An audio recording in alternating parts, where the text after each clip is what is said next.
and here we started about reading cell biology, and this is the very common and basic meaning of cell. Cell is the fundamental and the basic structural and functional unit in a living organism is called as a cell. जैसे कि example, this is a chalk है, ये क्या है chalk है, and suppose if we ये chalk ला अपन छोटे छोटे छोटे parts केला, if you done ये छोटे छोटे ऐसे parts केला, right? असले हजारों पार्टिकल्स येते आणि हे हजारों पार्टिकल्स ला मग मी जोडलो तर काय होतं, एक चॉक होतं. तसंच तुमच्यामध्ये पण ना असले हजारों छोटे छोटे सेल्स आहेत, ते जोडल्यावरच काय होतं, तुम्ही एक टोटली तुमचं एक बॉडी बनतंय.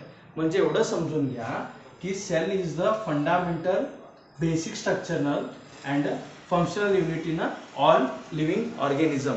म्हणजे सेल काय बेसिक फंडामेंटल स्ट्रक्चर आहे तुमच्यामध्ये.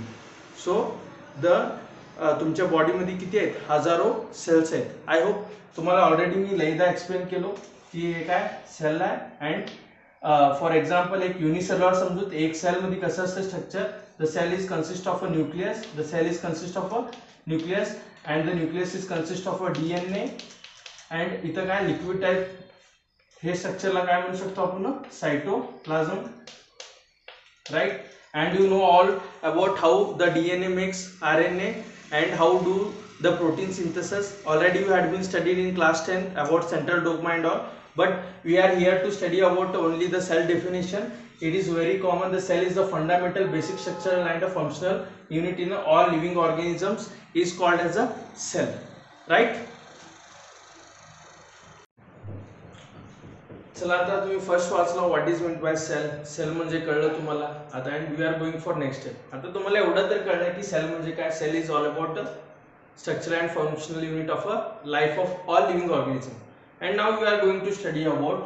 सर आम्हाला सेल तर कळलं, पण सेल कोण शोधले, पहिला सेल कोण बघितलं होतं. So we are learning about discovery. We are learning about discovery. See the cell was first discovered. The cell was first discovered. कोण, नाव काय, Robert Hooke. Robert Hooke. The cell was first discovered by कोण बेटा, Robert Hooke. कधी कुठं कुठं बघितलं ह्यानी, in cork. In cork. Sir cork म्हणजे कळलं नाही. कॉर्क म्हणजे प्लांट सेल. कोणचं एक प्लांट सेल. आता बघा इथं काय येत आहे, the cell was first discovered by Robert Hooke. कशामध्ये, कॉर्क सेल मध्ये. सर हे कॉर्क सेल म्हणजे काय, प्लांट सेल. काय हे प्लांट सेल. पण आता मेन आहे इथं बघा, these cells were dead and protoplasm was absent. बघा कसलं सेल होते, डेड सेल. कसलं होतं, डेड. डेड म्हणजे काय, जीव नसलेलं. जीव नसलेलं सेल कोण बघितले, भाईसा रॉबर्ट हुकनं पहिला बघितलं होतं. आणि त्यांनी काय सांगितले तिथं, the cell was first discovered by Robert Hooke in a cork cell. Sir एक कॉर्क सेल म्हणजे प्लांट सेल. कशामध्ये, म्हणजे डेड सेल पण म्हणालो, प्लांट सेल पण म्हणालो, मला कळीन झाले. जसे की आता तुम्ही मोठे मोठे झाड बघितलं, ते मोठे मोठे झाडच्या स्टेमवर मोठं काय असतं, एक हार्ड कव्हरिंग असते. ते तुम्ही काढून बघा, असं तुम्हाला लय हार्ड लागते. हार्ड टाईप म्हणजे कसं आहे, खूप कसं असतं, जाड टाईप असतं, हार्ड टाईप. समजा हे झाड आहे, झाडच्या वरलं असलेलं लेअर तुम्ही काय करा, एक काहीतरी हे कट करून काढून बघा, तिथं तुम्हाला ते दिसतंय. जसे की त्याच्यामध्ये ह्यांनी बघितला होता, रॉबर्ट हुक काय बघितला की Robert Hooke first discovered that in a cork plant cell मध्ये. त्याला कळलं की ऍक्च्युली त्यांनी तिथलं फर्स्ट त्यांनी सेल डेड सेल मध्ये त्यांनी फर्स्ट एक सेल कसा आहे म्हणून त्यांनी सांगितला सगळ्यांच्या पुढे, म्हणजे डिस्कवर केला. त्याचं नाव काय होतं, रॉबर्ट हुक. अँड मेन काय, the cells were dead and protoplasm was absent. बघा सर हे व्हॉट इज मीन बाय प्रोटोप्लाझम.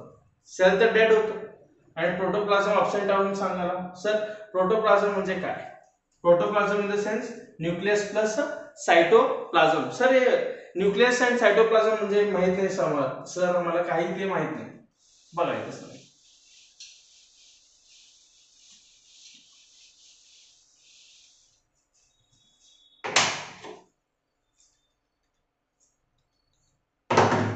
बघा दिस इज अ सेल. हे काय cell, for example this is a cell and हे काय असतं, nucleus. And this is nucleus, this is nucleus. And इथं काय थोडं लिक्विड लिक्विड टाईप असते ना, हे वाला भाग, दिस पार्ट. व्हॉट, दिस पार्ट, त्याला काय म्हणतो आपण, सायटोप्लाझम. सायटोप्लाझम. अँड सर आता तर तुम्ही सांगाल तर प्रोटोप्लाझम ओळखायचा होता आपल्याला, पण इथं तर तुम्ही न्यूक्लियस अँड सायटोप्लाझम बद्दल सांगाल. इथं बघा हे काय प्रोटोप्लाझम म्हणजे काय, nucleus plus cytoplasm, nucleus plus cytoplasm, ह्यालाच काय म्हणतो आपण, काय म्हणतो, प्रोटोप्लाझम म्हणतो. आता एवढं तर तुम्हाला कळलं. Who was discovered the first cell? Robert Hooke. How was the cell? It was alive or dead? It was dead. त्याच्यामध्ये काय ऍब्सेंट होतं? प्रोटोप्लाझम. सर प्रोटोप्लाझम म्हणजे काय? Nucleus plus cytoplasm. सर हे न्यूक्लियस म्हणजे काय? न्यूक्लियसच्या आत काय असतं? डीएनए असतं. सर हे न्यूक्लियस पण आम्हाला माहित नाही सर. ऑलरेडी तुम्हाला सेल सांगितलो. सेल म्हणजे काय सांगितलो. अँड आता हे सेल मध्ये काय असतं? न्यूक्लियस असतं. न्यूक्लियस म्हणजे कळलं नाही सर. आता मी तुम्हाला सांगतो की जसे की एकदम बघा तुमच्या मागे कोणतं आलंय का बघा म्हणतो. तुम्ही एकदम सडनली बघतो मागे, तुम्हाला कोण सिग्नल दिलं? तुमचं ब्रेन. राईट, तुमचं ब्रेन तुम्हाला सिग्नल दिलं. तसंच हे सेल मध्ये पण हे सेलचं काय असतं ना, सगळं सिग्नल द्यायचं घ्यायचं सगळं काय काय हे असते ना. सो त्यालाच काय म्हणतो आपण? न्यूक्लियस म्हणतो. त्याला काय म्हणतो? न्यूक्लियस म्हणतो. आणि न्यूक्लियस म्हणजे काय असतं? डीएनए असतं. सो आपल्याला आता डीएनएचं घेणं देणं नाही. Will study about DNA in further classes. The main reason आपल्याला आता मेन काय करायचं म्हणजे आपल्याला सायटोप्लाझम आणि न्यूक्लियस, कधी सायटोप्लाझम प्लस न्यूक्लियस त्यालाच काय म्हणतो आपण? प्रोटोप्लाझम म्हणतो. I hope you understood. आता ह्याच्यामध्ये तर आय होप तुम्हाला काही डाऊट नाही म्हणून मी समजून घेतो.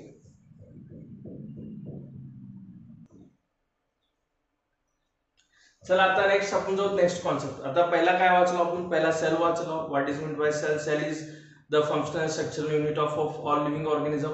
अँड सेल झाल्यावर नेक्स्ट काय वाचलो? The first cell was discovered by Robert Hooke and the cell was dead and the protoplasm was absent. एवढं तुम्हाला माहिती आहे. And now we are going for the next. आता बघा फर्स्ट डेड सेल तर रॉबर्ट हुक केलं. आता first living cell बघा. डेड म्हणजे काय? विदाउट लाईफ म्हणजे मेलेलं. आता काय आहे? First living sale. लिव्हिंग म्हणजे जिवंत असलेलं cell. And the first living cell was discovered by Anton van Leeuwenhoek in bacteria. कशामध्ये? बघा फर्स्ट डेड सेल कोण? रॉबर्ट हुक हे केलं.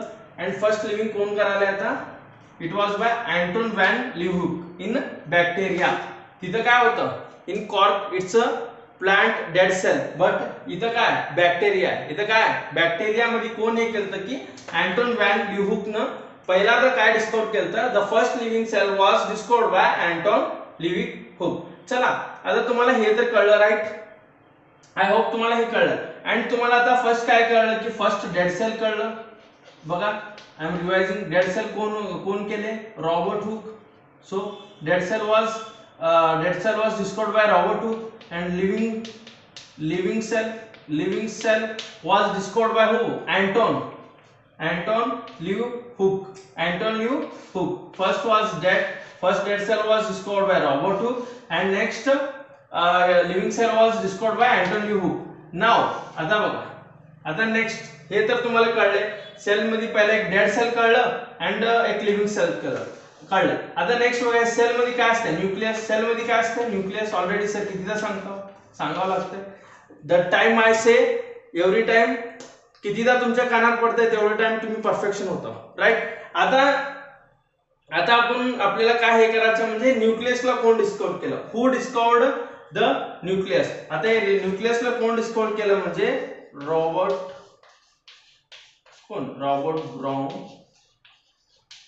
Robert brown.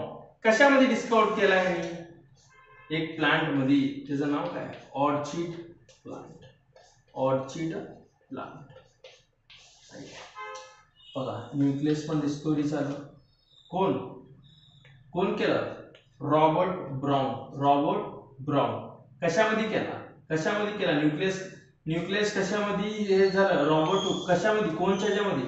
एक प्लांटचं नाव काय? Orchid plant. आय होप तुम्हाला हे तिन्ही पॉइंट कळले. Right. First we learn about detailed about cell and later on we learn about first dead cell कोण हे केलं, त्याच्यामध्ये काय ऍब्सेंट होतं? प्रोटोप्लाझम. नेक्स्ट आता आपण काय केलं? लिव्हिंग सेल बद्दल वाचलं. And now we are learn about nucleus. Nucleus कोण हे केलं? Robert Brown. कशामध्ये? कोणचं plant? Orchid plant. I hope you are serious. तुम्ही ऐकाल and please focus, totally pay your attention, right? ह्याच्यामध्ये तुम्हाला काही डाऊट नाही म्हणून समजून घेतो मी.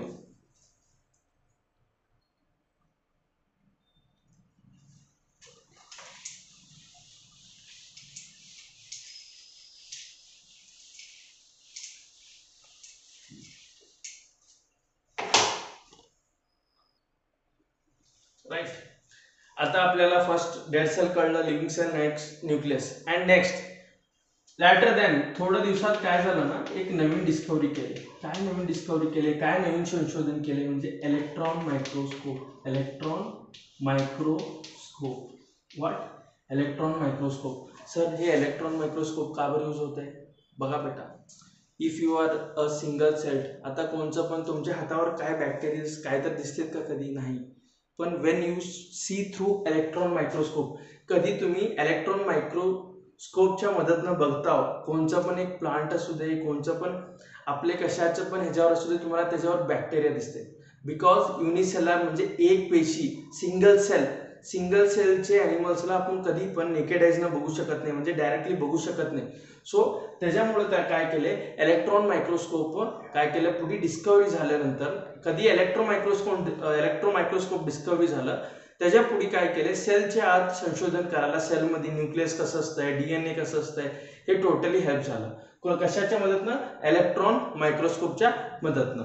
अँड तुमच्या NCERT मध्ये दोन कड असं दिलंय, इनएनिमेट. एककडे दिलंय इनएनिमेट दिलंय, एककडे दिलंय एनिमेट दिलंय. Sir what is meant by this inanimate? Inanimate म्हणजे काय? Non living things. काय? Non living things. जसे की आता तुम्ही तुमच्या हातात पकडलेलं मोबाईल नॉन लिव्हिंग थिंग्स आहे. तुमच्या हातात आता तुम्ही नोट्स राईट डाऊन करायला, ते नॉन लिव्हिंग थिंग्स आहे. हे चॉक पण नॉन लिव्हिंग थिंग आहे, हे बोर्ड पण नॉन लिव्हिंग थिंग आहे. ह्याला सगळ्याला काय म्हणू शकतो आपण? इनएनिमेट. राईट. अँड ह्याला एनिमेट म्हणजे काय? Living things. एनिमेट म्हणजे काय? कसले? Living things.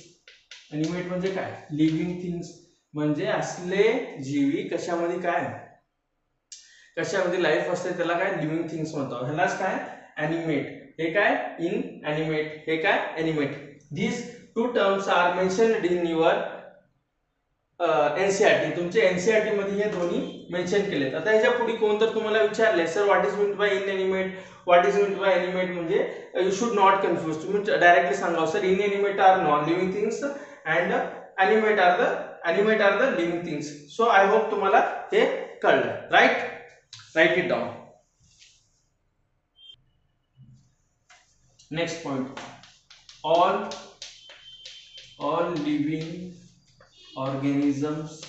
all living organisms are composed of cells. सगळे लिव्हिंग ऑर्गॅनिझम मध्ये काय भरभरून असते म्हणजे सेल असते. काय भरभरून असते? सेल असते. So the all living organisms are composed of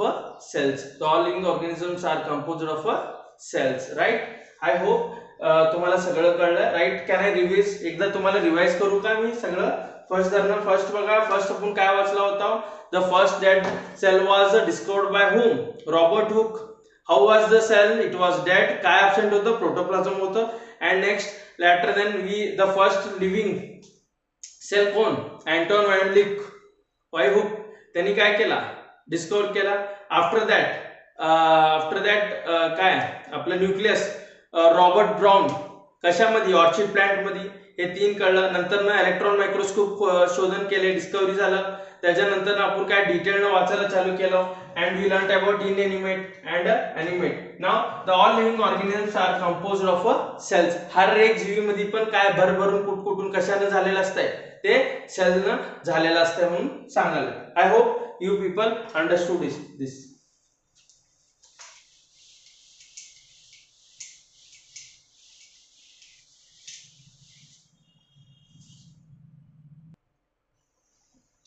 And next we are going to study about unicellular and multicellular. इथं बघा, unicellular. युनि म्हणजे काय? सिंगल. काय? सिंगल. बघा मल्टी म्हणजे काय? More than one cell. more than one cell, right, more than one cell. Unicellular म्हणजे काय, सिंगल सेल राईट. युनिसेलर म्हणजे एकपेशी, मल्टीसेलर म्हणजे बहुपेशी, राईट. आता unicellular and multicellular, for example आता युनिसेलर तुम्ही खूप ऐकूत आला की Euglena is the example of unicellular, right. Euglena, amoeba, Euglena and amoeba are the examples of unicellular. Unicellular चे examples कोणते आहेत? Euglena and amoeba and bacteria घ्या, कोणते पण बॅक्टेरिया, कोणते तुमच्या डोळ्याला दिसत नाहीत ते सगळे काय युनिसेलर आहेत. काय ते सगळे युनिसेलर. अँड मल्टीसेलर म्हणजे समजा तुम्हीच बसलो की मल्टीसेलर प्लांट्स बघा, राईट. प्लांट्स असू दे, ह्युमन बीइंग्स असू दे, कशामध्ये मोर दॅन वन सेल असते, एकाच्या जास्त असते, जसे की अॅनिमल्स. हे सगळे काय ते सगळे काय ते multicellular. Unicellular which consist of only one single cell, multicellular which consist of more than one cell is called as a multicellular. आता इथं बघा, cell have an independent existence, ability to perform the functions of a life, nutrition, reproduction and respiration. आता मी तुम्हाला सांगतो, चला हे amoeba पकडा. आता अमीबा पण सिंगल सेल आहे, युनिसेलर आहे. अमीबा जेवताय का नाही बेटा, आणि अमीबा इंटेक करताय का नाही फूड, राईट, करताय सर. अँड अमीबा मध्ये रिप्रोडक्शन होतंय का नाही, होतंय सर. कसं होतंय, binary fusion, binary fusion. Binary म्हणजे काय, दोन, फ्युजन म्हणजे काय, भाग होणे. अमीबा मध्ये एकामध्ये दोन भाग होते, फेवरेबल कंडिशन मध्ये. अनफेवरेबल कंडिशन मध्ये काय होतं, मल्टिपल फ्युजन होते. बघा ते अमीबा आहे सिंगल सेल, युनिसेलरच आहे, पण त्याच्यामध्ये काय व्हायला, सगळं व्हायला ना.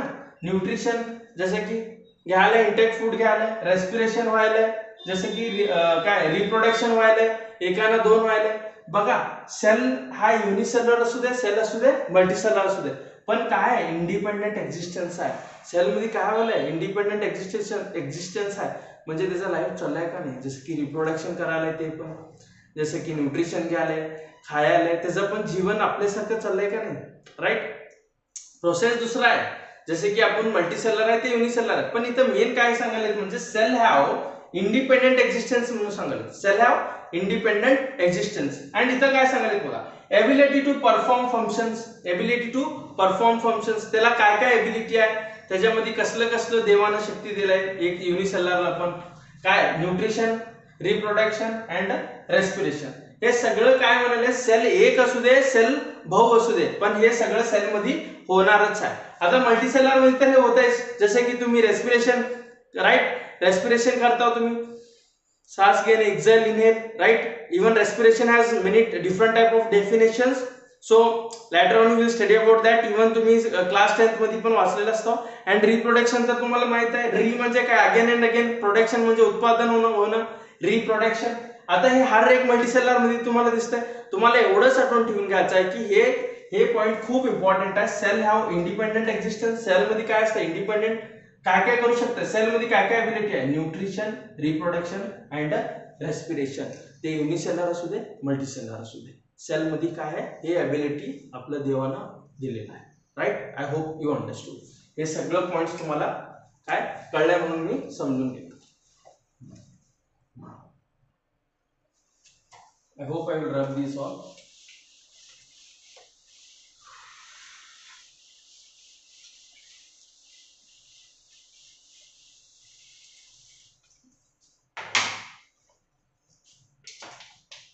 Anything, चला नोट डाउन करा, हे खूप इम्पॉर्टंट पॉइंट आहे. Note it down. Anything less than a single cell, anything less than a single cell does not have what, but does not have काय नसते त्यांच्यामध्ये, independent existence, right, independent existence. आता बघा इथं काय सांगायला, note, anything less than a single cell does not have independent existence. बघा ते सांगतो, चला हे काय बेटा आपलं एकच सेल असलं तर काय म्हणलं तुम्ही युनिसेलर म्हणलं, खूप सेल असले तर काय म्हणलं तुम्ही मल्टीसेलर म्हणलं. हे तर तुम्हाला लास्ट ह्याच्यामध्ये सांगितलं तुम्हाला. युनिसेलर पण माहीत झालं, मल्टीसेलर पण माहीत झालं. आता ह्यानी इथं काय सांगायला म्हणजे anything less than a cell. बघा हे सेलमध्ये काय लेस दॅन अ सेल म्हणजे अर्धा सेल. लेस दॅन अ सेल म्हणजे काय अर्धा सेल, नाहीतर पुरा एवढं सेल 1/4 नाही एवढं राईट एवढं cell. Anything less than a cell म्हणजे एक पण सेलच नाही राईट. त्याला काय the cell doesn't have an independent existence म्हणजे त्यांनी इंडिपेंडेंट ना त्याच्यामध्ये काही इंडिपेंडेंट एक्झिस्टन्स म्हणजे काय सांगितलं the cell doesn't have ability of a nutrition respiration and reproduction. Nutrition म्हणजे जसं की तुम्ही काय इंटेक फूड घेता सगळं सांगितलं. रेस्पिरेशन म्हणजे श्वास घेणे सोडणे, एक्झेल अँड इनहेल. रिप्रोडक्शन म्हणजे म्हणजे काय अगेन अँड अगेन. प्रोडक्शन म्हणजे उत्पादन होणं, रिप्रोडक्शन होणं. कळलं का. हे तिन्ही कधी येतात सेलमध्ये इंडिपेंडेंट एक्झिस्टन्स असल्यावरच येणार. सपोज सेलमध्ये इंडिपेंडेंट एक्झिस्टन्सच नाही कधी कधी होत आहे when the cell is less than one. समजा इथं युनिसेलर म्हणजे एक आहे, मल्टीसेलर म्हणजे लय सेल आहेत. हे काय सांगायला त्यांनी less than a single cell. एक पण सेल नाही म्हणजे जसं की अर्धा सेल मध्ये तुम्ही इंडिपेंडेंट एक्झिस्टन्स बघू शकता का नाही. सो हे खूप इम्पॉर्टंट आहे. अँड ऍक्च्युली तुम्हाला ना आता कॉन्सेप्ट तुम्ही समजून घ्या. कधी तुमचे नीट क्वेश्चन सॉल्व्ह करायला देतो ना लाईक तेव्हा तुम्ही like you people will understand actually what NEET is right. फक्त आता कॉन्सेप्ट समजून जावा. Take a deep knowledge. Suppose sir आता कुठं तर तुमचं पॉईंट मिस झालं, कधी कधी तुम्ही बसल्यावर काय तुमचं लक्ष इकडं तिकडं जात असतंय काय तर विचार करत बसता, तेव्हा काय करायचं रिवाइंड करा व्हिडिओ, मग मागे प्ले करा मग बघा राईट. सो टेक टोटली कसं आहे ना खूप नॉलेज घ्या, टोटली नॉलेज घ्या राईट. I am here. मी तुम्हाला सपोर्ट करामुळेच आहे and we will do this right.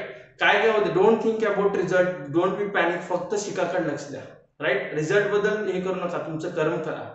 Result आपोआप येत आहे राईट. आय होप तुम्हाला हे स्टेटमेंट कळलंय. लिहून घ्या, नोट इट डाऊन. चला आता नेक्स्ट आपण वाचूत आहोत cell theory. What cell theory. Matthias क्लॅनिलियन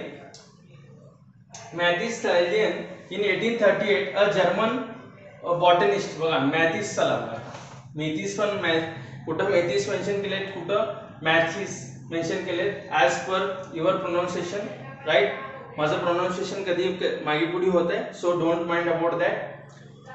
हे काय होता 1830 मध्ये एक बॉटनिस्ट होता जर्मन बॉटनिस्ट. यांनी काय केला स्टडी प्लांट्स. काय केला यांनी प्लांट्स बद्दल स्टडी केला. And said that all plants are composed by a cell which form a tissue. आता यांनी काय स्टेटमेंट दिला म्हणजे आता मॅथिस क्लॅडियन काय सांगितले 1830 German botanist studied about plants and said that all plants are composed by cells which form tissues. यांनी काय सांगाले प्लांटमध्ये पुरा हे प्लांट कशानं केलेलं बनलेलं असतं म्हणजे सेलनं बनलेलं असतं. म्हणून सेलनं काय होतं पुढे टिश्यूज होते. मला सेलनं काय होतंय टिश्यूज होते म्हणून सांगाल. ह्यांनी कोण बॉटनिस्ट आहेत. कुठले राहते त्यांनी जर्मनचे.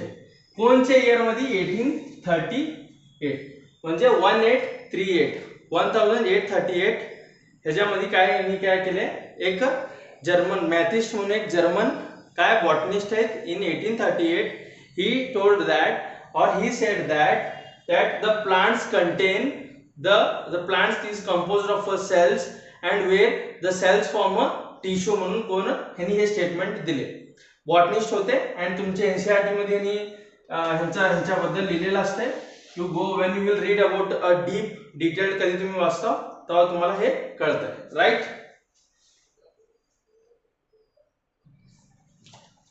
आता बघा सेल थिअरी मध्ये पहिला आपण एक ह्याचं वाचलं एक जर्मनी बॉटनिस्ट. आता जर्मनी झूलॉजिस्ट काय सांगितलं बघा. Theodore in 1839 Germany zoologist studied animals. आता बघा त्यांनी काय स्टडी केलता. फर्स्ट त्यांनी कशाबद्दल स्टडी केलता रिवाइज करून घ्या.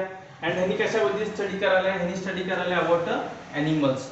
ह्यांनी कशाबद्दल स्टडी करायला अबाउट ॲनिमल्स. ह्यांनी काय सांगायलंय he studied of animals covered by a thin layer plasma membrane. Animals वर ना एक थिन लेयर असतं. कसलं लेयर? Thin layer. म्हणजे एक थिन लेयर काय त्याला काय म्हणतात म्हणून? Plasma membrane. Plasma membrane and noted that the presence of cell wall as a unique character of a plant sale.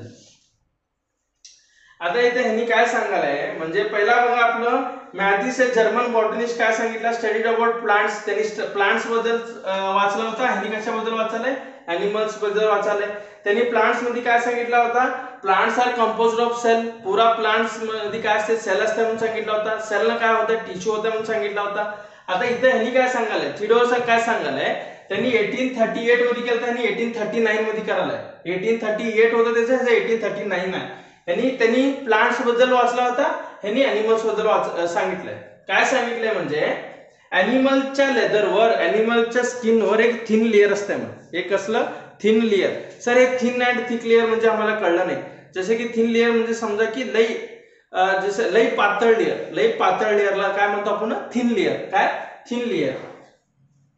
त्याचं नाव काय होतं? Plasma membrane. Plasma membrane, right. पहिला कोण होतं? त्यांनी पहिला जर्मनीचे बॉटनिस्ट इन 1838 काय सांगितलं होतं आपल्याला? He studied about plants and the plants are composed of a cell and the cells are made tissue. एक छोटे छोटे सेलला काय झालं? लय सेल म्हणून टिश्यू म्हणून त्यांनी सांगितलं. आता ह्यांनी काय सांगायलंय? द थिओडोर काय सांगितलं? German zoologist studied animal about animals बद्दल ह्यांनी काय पुरा सगळं शोधून अभ्यास करून काय सांगितलं? ॲनिमलच्या वरनं एक थिन लेयर कवर्ड असते. त्याचं नाव काय? Plasma membrane. Plasma membrane and noted that the presence of cell wall as a unique character of a plant cell. And ह्यांनी काय सांगायलंय की प्लांट्स मध्ये काय सेल वॉल आहे. प्लांटच्या सेल मध्ये काय असते? एक सेल वॉल असते. जसं की असं समजा फॉर एक्झाम्पल आपण स्टडी करू त्याच्याबद्दल पुरा. असं काय एक सेल वॉल टाइप आहे. हे प्लांट्स बद्दल एक खूप युनिक कॅरेक्टर म्हणजे एक युनिक कॅरेक्टर दाखवते. म्हणजे एक विशेष सांगते कशाबद्दल? प्लांट बद्दल. म्हणून हे आपले कोण? जर्मनीचे झुऑलॉजिस्ट सांगाले, राईट. ह्याच्यामध्ये काही डाऊट नाही, राईट. आणि त्यांनी तेवढ्यालाच गप बसत नाही. नेक्स्ट काय सांगताय? He said that plants and animals composed of cell and their product. पुरा प्लांट्स अँड एनिमल्स मध्ये काय कंपोज म्हणजे कशाने कुठून भरलेले असतात? म्हणजे एक सेल, मग एक सेलचे राईट काय राहिलेले पदार्थ, राईट सेलचे प्रोडक्ट न राहते म्हणून यांनी सांगितलं. ऍक्च्युली हे स्टेटमेंट कोण दिलतं? आपलं स्टार्टिंग जर्मनी बॉटनिस्ट मॅथिस दिलता. काय सांगितलं होतं त्यांनी? the trees contains of cell and the cells are made up of tissue. The cells will make a tissues म्हणून सांगितलं होतं. आणि ह्यांनी मग तेच रिपीट केला. जसं की त्यांनी 1838 मध्ये सांगितलं, ह्यांनी 1830 त्याचं पुढचं इयर मध्ये 1839 मध्ये ह्यांनी सांगितलं, 1838 मध्ये त्यांनी सांगितलं. अँड ऍक्च्युली द मेन कोण? मॅथिसच हे ह्याचं सगळं काय केलं? खूप डीप स्टडी केलं. आपण त्याचं काय केलं? ह्यांनी थोडं त्याच्यानं पुढचं घेऊन ह्यांनी थोडं टॉप रिसर्चर्स अजून थोडं करून ह्याचं नाव करून घेतला. पण वी कन्सिडर दोघी जणला दे डन अ बेटर. दोघी जण काय केले? खूप स्टडी करून ऍट दॅट टाइम ते टाइम मध्ये तेव्हा त्यांनी आपल्याला हे एवढं सांगितले होते, राईट.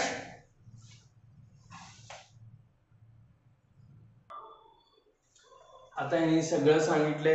दोघी जण आले, दोन्ही जण सांगितले की the trees is made of a cells. The trees are composed of a cells and the cells will make a tissue. The cells will form tissues. सगळं सांगितले दोघी जण. त्यांनी पण आला, त्यांनी पण त्याच्यानुसार सगळं ॲनिमल्स बद्दल सांगितलं. द ॲनिमल्स कवर, ॲनिमल्सचं बाहेरचं एक लेअरला काय म्हणतो? प्लाझ्मा मेम्ब्रेन म्हणतो म्हणून सगळं समजून गेले. पण त्यांचं एक ड्रॉबॅक होतं. हे सगळं सांगितले पण एक काय सांगितले नाही त्यांनी की the drawback they could not explain how cell will form. सगळं सांगितले पण सेल कसं बनते म्हणून त्यांनी सांगितलेच नाही. ते काय झालं? त्यांचं एक ड्रॉबॅक झालं. म्हणजे कसं आहे, कधी पण कोणतं पण काम मध्ये आपण काय संशोधन करतो ते हुडकत नाही. त्याच्यामध्ये मग काय तर काय आपण पुढे काय केलं नाही म्हणून तेच हुडकत आहोत, राईट. आता इथं पण तसंच झालं. अँड नेक्स्ट हेनी झाल्यावर अजून एकटा माणूस आला. ह्याचं नाव काय? Rudolph Virchow. Rudolph Virchow. कधी 1855. म्हणजे ऑलमोस्ट कसं आहे ह्यांचं सगळ्यांचं 1838 1839 चालतं. म्हणजे एक 15-16 वर्षानंतर ना अजून एक माणूस आला हे थेरीला संशोधन करायला. मग ह्यांनी काय म्हणला, ओमनिस सेल्युला ई सेल्युला. ओमनिस सेल्युला ई सेल्युला. सर हे काय म्हणाला, काय नवीन, हे ना लॅटिन लँग्वेज आहे बेटा. सर हे लॅटिन लँग्वेज ऍक्च्युली तुम्हाला पण ना लॅटिन लँग्वेज, आता बघा तुम्ही कधी पिरियोडिक क्लासिफिकेशन एलिमेंट्स मध्ये सोडियमला Na म्हणताव, राईट, हायड्रोजनला H म्हणताव, अँड काय ऑक्सिजनला O घेताव, लिथियमला Li घेताव, बेरिलियमला Be घेताव. पण तुम्हाला कधी डाऊट आला नाही का सर सोडियमला पण काहीतरी एस, सोडियमला का बरं एस न म्हणताव, एस का बरं? ऍक्च्युली लॅटिन मध्ये सोडियमचं नाव काय, नॅट्रियम आहे. सोडियमचं नाव काय, natrium. And even for the iron, ferrous. आयरनला पण काय आपण ferrous, Fe. So the Latin language is quite different as per of our common English. And ह्यांनी इथं काय दिलं एक स्टेटमेंट, ओमनिस सेल्युला ई सेल्युला. ह्याचं अर्थ काय म्हणजे the new cells are formed.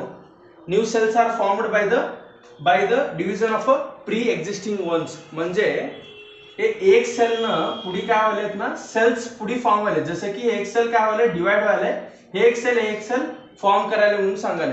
म्हणजे एक सेलनं पुढे काय 2-2 सेल होते म्हणून ह्यांनी कोण सांगायला, जसं की Rudolf Virchow. Year was in 1855. And last we are here for a conclusion that virus. इथे एक एक्सेप्शन काय, व्हायरस मध्ये काय ॲब्सेंट आहे, प्रोटोप्लाझम ॲब्सेंट आहे. I already explain you about the protoplasm. Protoplasm म्हणजे काय सांगितलं तुम्हाला, जसे की इट इज अ सेल. सेलमध्ये काय असते, न्यूक्लियस असते. सेलमध्ये काय असते, न्यूक्लियस असते. अँड हे वाला काय लिक्विड शेप असते ना, ह्याला काय म्हणतो आपण, सायटोप्लाझम.